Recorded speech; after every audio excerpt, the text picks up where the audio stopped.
नमस्कार, मैं रवीश कुमार। धूप, कपूर, फूल, अगरबत्ती हो तो प्राइम टाइम देखते समय जला लीजिए। हवन कुंड से आती सुगंध के साथ हम जीन्स और जीन की बात करने जा रहे हैं। यह कोई सामान्य चर्चा नहीं है। आपका ध्यान विषय वस्तु पर केंद्रित रहे, इसलिए वातावरण का निर्माण आवश्यक है। हमारी संस्कृति पर जीन्स का आक्रमण हो चुका है। फटी हुई जीन्स भी हमारे संस्कारों को घायल कर रही है। यह कैसा कपड़ा है जो खुद कटा छटा होकर घायल अवस्था में भी संस्कारों के भारतीय समुच्चय को मूर्छित कर रहा है। कलयुग में हम जितना कलयुग से नहीं डरते, उतना जीन्स युग से डरने लगे। समय समय पर संतों और मुख्यमंत्रियों और अन्य नेताओं ने जीन्स को लेकर विशद विवेचना प्रस्तुत की है। जीन्स ना फटे तो चिंता, ना धुले तो चिंता, और कहीं से कटी फटी हो तो राष्ट्र चिंता। हमारे राजनेताओं की सतर्क निगाहों ने एक पल भी जीन्स की पहरेदारी में कमी नहीं की है। जब जीन्स पूरी होती है तब उभार से संकट में आ जाते हैं, जब जीन्स अधूरी होती है तब उघाड़ से संकट में आ जाते हैं। कपड़े के आर पार देखने की लालसा का संबंध कपड़े से नहीं होता है, नजर से होता है। मेरी इस बात को जब आप लिखकर अपने पर्स में रख लेंगे तब कुछ दिनों बाद समझ पाएंगे। जीन्स ही इस वक्त गंभीर समस्या है, लेकिन जीन्स को लेकर दुनिया भर में शोध हुए हैं और हो रहे हैं। 19वीं सदी में अमेरिका में खेतों खदानों में काम करने वाले मजदूरों के लिए जीन्स का चलन शुरू हुआ। जाहिर है, काम करते करते जीन्स फट जाया करती होगी और फटी हुई जीन्स फैशन का हिस्सा बन जाया करती होगी। यह किताब हो सके तो पढ़िएगा। मैंने अभी नहीं पढ़ी है, लेकिन यूनिवर्सिटी कॉलेज लंदन में पढ़ाने वाले एंथ्रोपोलॉजिस्ट डैनियल मिलर ने लिखी है, blue jeans the art of the ordinary. इस किताब की काफी चर्चा है। डैनियल मिलर का कहना है कि कपड़ों में जीन्स जितना कुछ भी पर्सनल नहीं है। जीन्स शरीर का हिस्सा बन जाती है। डैनियल मिलर ने इस किताब में जीन्स को लेकर सामाजिक संबंधों, जीवन, फैशन, एक सामान्य जन के संघर्ष की दास्तान को दर्ज किया है। भारत में भी इस तरह का अध्ययन किसी ने किया होगा या किया जाना चाहिए कि जीन्स पहनने वाला किस तरह के सामाजिक मानसिक द्वंद्व से गुजरता है। आप भी बताइए। जरूरत के लिए पहनता तो है, मगर सामाजिक तौर पर सहज होता है क्या? रिश्तेदारों के घर जाता है या शादी ब्याह के रिश्ते में लड़की जींस पहनकर जाती है। इसका कारण मुख्यमंत्री तीरथ रावत जैसी सोच है या कुछ और? हम आज बात करेंगे ऋत्विका मिश्रा से, जो फैशन, पहनावे और वेशभूषा के इतिहास पर शोध करती हैं। Ritvika centre for studies in social sciences, Calcutta में टेक्सटाइल के इतिहास पर काम कर रही हैं और विजुअल स्टडीज की रिसर्चर हैं। ऋत्विका, हमारा पहला सवाल यही है जो हमारे उत्तराखंड के मुख्यमंत्री ने जीन्स को लेकर कहा है, कटी फटी जीन्स को लेकर कहा है, लेकिन फिर भी हम मानकर चलते हैं कि ऐसा कहने वाले, सोचने वाले तीरथ सिंह रावत अकेले तो नहीं हैं। बहुत से लोग और नेता जब ये बयान देते हैं तो ये समझते हैं कि बहुत से घरों में ये बात पसंद की जाएगी कि हाँ, लड़कियों पे लगाम लगाना जरूरी है, उनके कपड़ों पर बोलकर कोई गलत नहीं किया। ऐसा समाज है, ये हमें स्वीकार करना चाहिए। लेकिन फिर भी आप अपने रिसर्च के एक्सपीरियंस से, अपने अनुभव से, ऐसे समाज से अगर आपको संवाद करना हो तो कैसे बात करेंगे आप? देखिए, हमें इस बारे में अगर बात करना है तो फंडामेंटल्स में जाना चाहिए, सोचना चाहिए कि कपड़े होते हैं किस लिए। और अगर हम हिस्ट्री में देखें तो हर टाइम कपड़ों का, पोशाक का, फैशन का, ड्रेस का एवोल्यूशन हुआ है कोई एक कारण के वजह से। आज जो हमें शालीन लगता है, कुछ हजारों साल पहले वही स्टैंडर्ड था, नॉर्म था। इंडिया के बारे में अगर हम बात करें तो यहाँ एक ट्रॉपिकल कंट्री है, यहाँ गर्मी होती है, लोग बाहर काम करते थे। ब्लाउज जो पहनते हैं, पेटीकोट पहनते हैं, आज हम साड़ी पहनते हैं।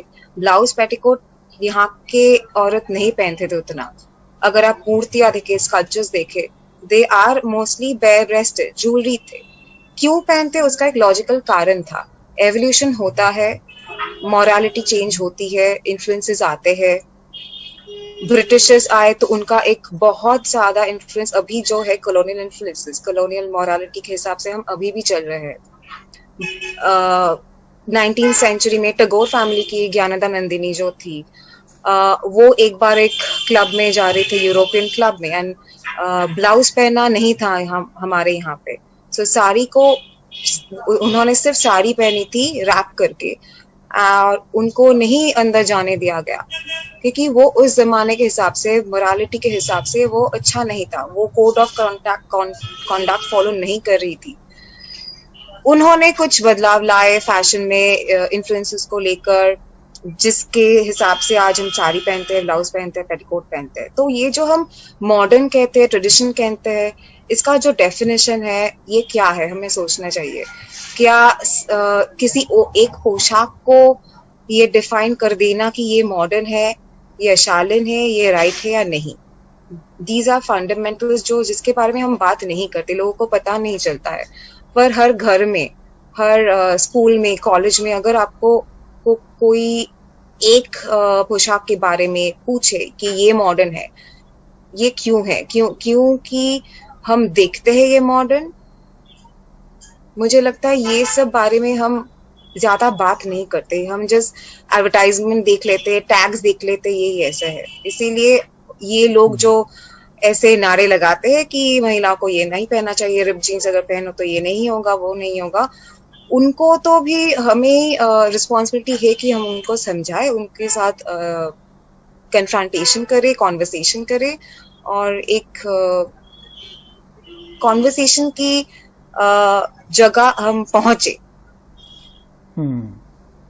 बात ठीक है। एक सवाल और है कि हमने अभी डेनिम डे की बात की कि कैसे यौन हिंसा के खिलाफ जो डेनिम है वो एक विरोध का प्रतीक बन जाती है कि लोग यौन हिंसा के खिलाफ लड़ रहे हैं तो डेनिम पहन रहे हैं। यहाँ कहा जा रहा है कि आप डेनिम पहन रहे हैं तो यौन हिंसा को आप आमंत्रित कर रहे हैं, आप ही कसूरवार हैं, और इसी के खिलाफ वो कपड़ा एक प्रतीक बनता है। कई जगह हम देखते हैं कि लोग कपड़े उतार देते हैं प्रदर्शन करने के लिए, अपनी बात को पहचान रखने के लिए।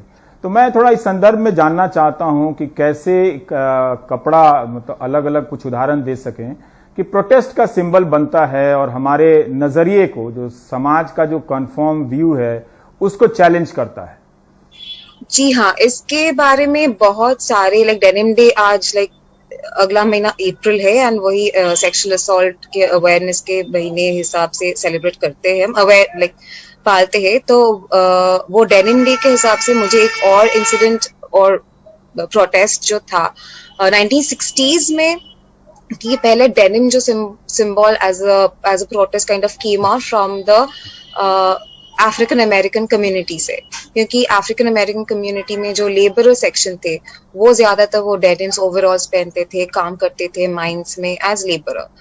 तो सिविल राइट्स के बाद में ये मूवमेंट चालू हुआ कि डेनिम को एक कह सके कि लो काइंड ऑफ स्टैंडर्ड फैशन या गारमेंट जैसे दिखाया जाता था।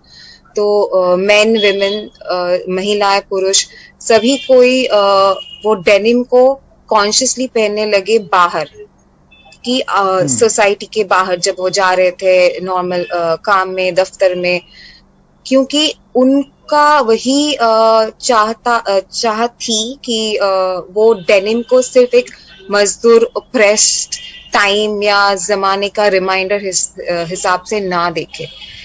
वो एक इट वाज नॉट, वो एक कोई एक दिन का प्रोटेस्ट नहीं था, पर वो एक कॉन्शियस डिसीजन था पूरा कम्युनिटी के हिसाब से कि वो डेनिम को जैसे दिखाया जाता है, जैसे लोग देखते हैं, वाइट सुप्रीमेसिस्ट क्लास और रूलिंग क्लास जैसे देखते हैं, उसको नकारने के लिए।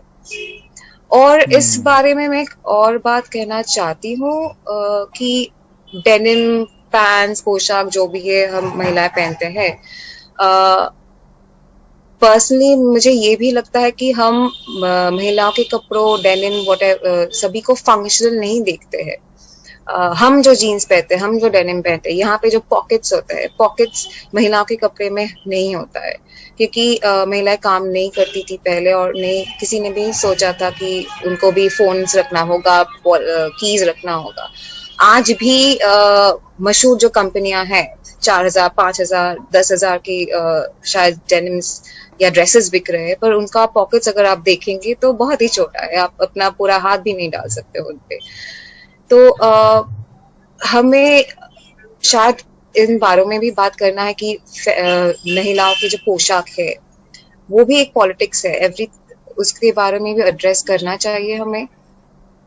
और जैसी तीरथ सिंह रावत जैसे एक नहीं कई है, हमारे घर में है, बाहर है, ऑफिस में है, कॉलीग सभी है, बिल्कुल, उनको भी कन्फ्रंट करना चाहिए, कॉन्वर्सेशन करना चाहिए उनके साथ, बताना चाहिए और फंडामेंटल्स पे जाना चाहिए कि जो ट्रेडिशन मॉडर्न ऐसा जो लेबल हम लगा देते हैं वैसा नहीं है। और मेरा काबिलियत किसी काम पे भी, मैं घर पे रहूं, मैं ऑफिस में जाऊं, मैं गार्डनिंग करूं, उसके साथ मेरी पोशाक से मैं क्या पहनूं ना पहनूं उसका कोई जोक संजोक नहीं है।